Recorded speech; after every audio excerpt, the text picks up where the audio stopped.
ক্ষমতাচ্যুত সাবেক প্রধানমন্ত্রী শেখ হাসিনার ফাঁস হওয়া এক ফোনালাপে তিনি বলেন, আমি দেশের খুব কাছে আছি, যাতে চট করে ঢুকে পড়তে পারি। তার ওই কথার পরিপ্রেক্ষিতে অন্তর্বর্তী সরকারের শ্রম ও কর্মসংস্থান উপদেষ্টা আসিফ মাহমুদ সজীব ভুঁইয়া একটি স্ট্যাটাস দেন। সেখানে তিনি লেখেন, যাতে চট করে ঢুকে যেতে পারি, আসুন প্লিজ, জেলের দরজা খোলা আছে। শুক্রবার বিকেল 4:15টার দিকে সামাজিক যোগাযোগ মাধ্যম ফেসবুকে ওই পোস্ট দেন তিনি। তবে পরবর্তীতে অন্তর্বর্তী সরকারের শ্রম ও কর্মসংস্থান উপদেষ্টা আসিফ মাহমুদ সজীব ভুঁইয়ার দেওয়া এই ফেসবুক স্ট্যাটাসটি মুছে ফেলা হয়েছে।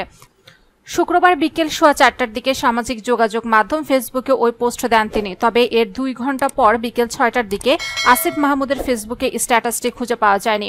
উল্লেখ্য, গতকাল বৃহস্পতিবার সাবেক প্রধানমন্ত্রী শেখ হাসিনার একটি ফোনালাপ ফাঁস হয়েছে, যেখানে শেখ হাসিনা বলেন, আমি দেশের খুব কাছাকাছি আছি, যাতে চট করে ঢুকে পড়তে পারি। তানভীর নামের এক যুক্তরাষ্ট্র প্রবাসীর সাথে ফোনে এই কথা হয় তার।